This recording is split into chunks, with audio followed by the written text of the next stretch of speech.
தேங்காய் எண்ணெயில் செஞ்சிட்ருக்கேன் சீலா மீன் ரோஸ்ட்டு.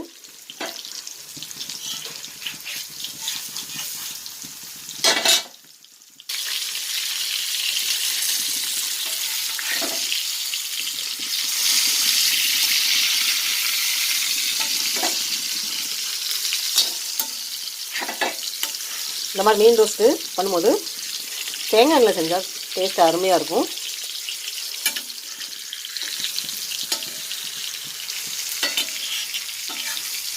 கடலை எண்ணெய் செய்யும்போது மீன் ரொம்ப ஒட்டாது. தேங்காய் எண்ணெய் வந்து இந்த மாதிரி மீன் பொரிக்கும் போது ரோஸ்ட் பண்ணும்போது கொஞ்சம் வந்து பாத்திரத்தில் ஒட்டுற மாதிரி இருக்கும். அதான் தேங்காய் எண்ணெய்க்கும் கடலை எண்ணெய்க்கும்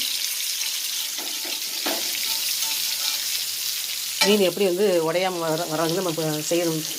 மீன் ரோஸ்ட் பண்ணுற பொறுத்தாக இருக்குது.